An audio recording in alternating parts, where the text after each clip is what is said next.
You're sitting on the couch, not doing anything particularly interesting.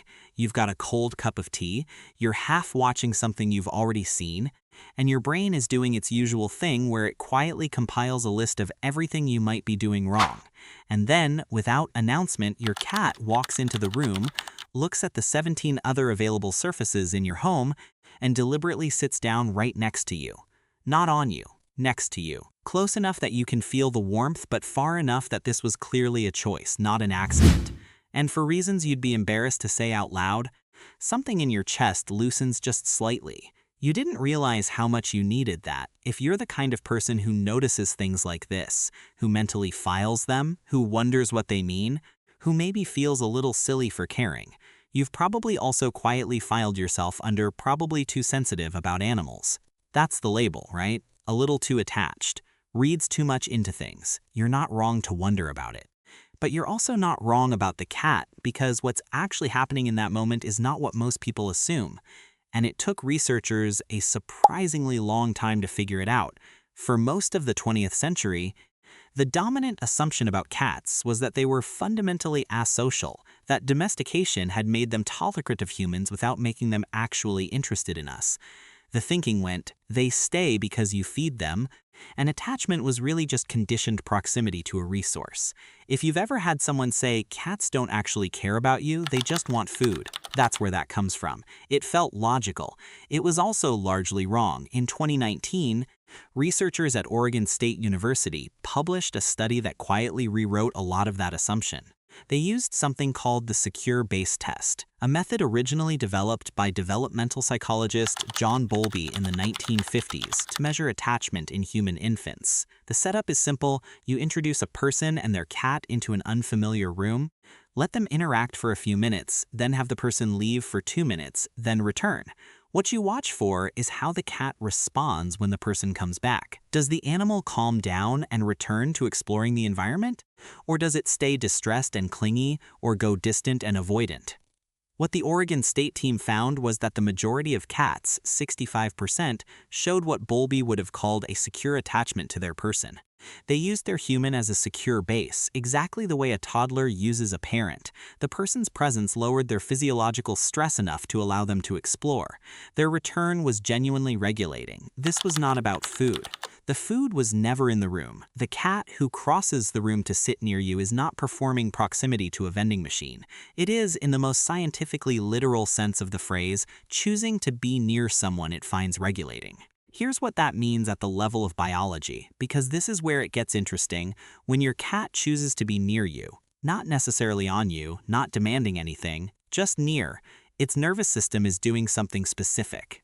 The presence of a familiar, calm attachment figure activates the parasympathetic branch of the autonomic nervous system, which is essentially the brake pedal on the body's stress response. Heart rate lowers, muscle tension drops. In cats, this is visible in a very specific behavior that ethologists, people who study animal behavior in natural settings, call affiliative proximity. It's distinct from seeking warmth or food proximity because it happens when those resources are not present, and it preferentially targets specific individuals over others. This is not random.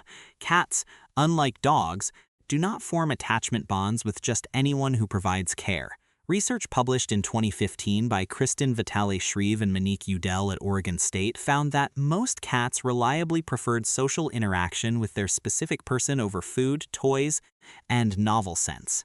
Not some cats, most cats. When given a free choice, your cat has assessed the available options and specifically selected you as the organism whose presence makes its nervous system feel safer. That's the biology underneath the moment on the couch. And here's the part nobody tells you. This process is mutual.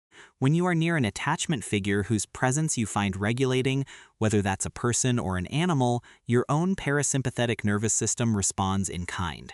Neurologist Jaak Panksepp spent decades mapping the basic emotional systems of mammals, and one of his central findings was that social bonding activates the same care circuits in the brain regardless of whether the bond is cross-species.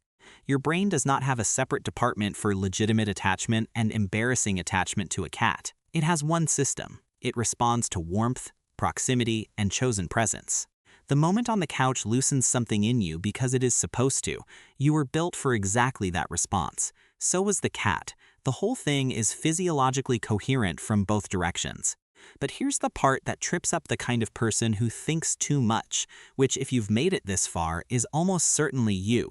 The conventional framework for understanding yourself says you should need human connection most, animal connection second, and that finding disproportionate comfort in the latter means something is wrong, that you're avoiding people, substituting, not living fully. You've probably heard versions of this. Maybe you've thought versions of this about yourself. And if you've ever tried to fix it by just wanting human connection more, or by dismissing what you actually feel in favor of what you think you should feel, you already know what that gets you. It gets you nothing. It feels like trying to convince your nervous system to prefer a different flavor of food by arguing with it about nutritional equivalence. The framework was working from incomplete information. That's not your fault. It's just worth knowing. So what do you actually do with this? Here's where the science becomes something useful rather than just interesting. The first thing is to take the data seriously. Your cat's behavior is information. If the same animal consistently chooses to be near you and only you, that is an observable, repeatable result. Researchers call this differential social preference. It's considered one of the clearest behavioral markers of attachment across species. When your cat ignores visitors, sleeps in other rooms when you're not home, and then appears within 2 minutes of you sitting down, that pattern is data. You are allowed to read it as data. You are not required to file it under wishful thinking, just because the relationship crosses taxonomic categories. The second thing, and this one takes a little more doing, is to notice what the proximity actually does to your body and then deliberately let it. This sounds almost insultingly simple, but the research on something called interoception, your brain's ability to perceive its own internal physical states, suggests that most overthinkers, precisely because they spend so much time in their heads, develop a kind of chronic low-grade disconnection from their physical experience. Your nervous system is calming down in real time, and your brain is 3 topics ahead thinking about whether it should be calming down. When the cat sits next to you, try staying with it for 90 seconds before you do anything else, not meditating, not performing presence. Just noticing what happens in your chest and shoulders when you put your hand on the warm animal that chose to be near you. Neuroscientist Stephen Porges, who developed polyvagal theory in the 1990s, documented that the mammalian nervous system responds to cues of safety through a process he called neuroception, meaning your body detects safety before your conscious mind registers it. Your cat's slow blink, its low rumbling frequency, the deliberate, unhurried quality of its movement toward you, these are all safety signals your subcortical brain is processing faster than language. The 90 seconds is just giving that process time to complete. The first few times you try this, it will probably feel pointless or slightly self-conscious. That's not failure. That's what happens when you ask a nervous system that has been running a background process labeled, "But should I trust this?" to briefly turn it off. Feeling weird doing something new is not the same as it not working. A first attempt at anything the body isn't practiced at feels like you're doing it wrong. You're not. You're just at the start of the learning curve, which is exactly where starting something new puts you. It's mildly annoying and completely normal, like the first time you tried to use chopsticks and ate around them for 20 minutes before deciding they worked. The third thing is to pay attention to which direction the regulation flows.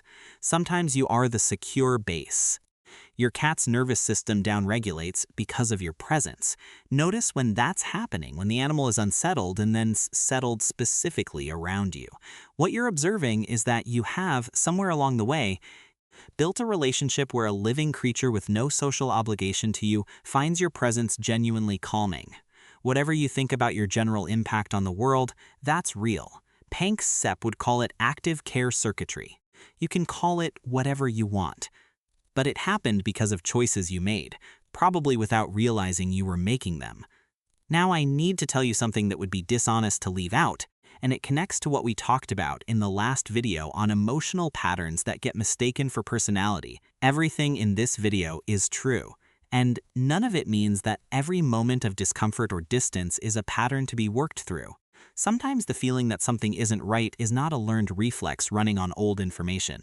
Sometimes it is accurate. If your cat consistently avoids a specific person in your life, Not because the person is loud or moves quickly, but in a persistent, clear, unmistakable way across many interactions. Your cat is detecting something real. Cats are not infallible and they are not oracles, but they are reading signals that polite human social rules often train us to override. If every animal you know responds to someone with sustainies, that is information worth sitting with, not information worth explaining away. The pattern we discussed today is about the nervous system running old threat assessments in new safe situations. That is different from a fresh, current, consistent signal from a creature that has no reason to perform anything. Know the difference. The distinction matters. One thing this video is not saying. Your cat is not a replacement for human connection when human connection is actually what's needed.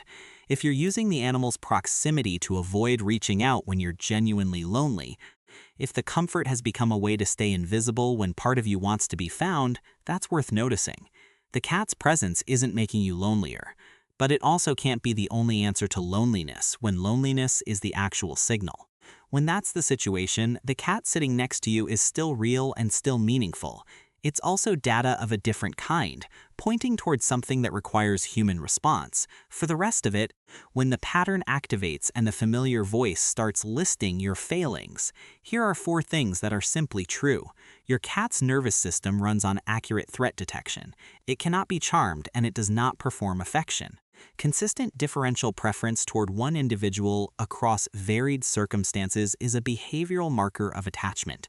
Your emotional response to that preference has a named neurobiological mechanism that functions the same way in all mammals. And the information your body is giving you in that moment on the couch is correct. The version of you who needed to be a little careful, who needed to keep some distance, who learned not to take up too much space with feelings that might not be welcome. That version built some sensible adaptations for the world it was navigating. Some of those adaptations are still useful. Some of them are probably running a little past their useful life. You don't have to dismantle anything. You just have to know it's safe enough now to sit on the couch with your tea and the warm weight next to you and just let it be what it is. What it is an animal with a functional attachment system, choosing you, repeatedly, on purpose. The next video is going to go in the opposite direction. What it means when you find yourself pulled toward people who feel like chaos, and why certain nervous systems are specifically drawn to intensity the way yours might be drawn to quiet. If any part of today felt familiar, that one probably will too.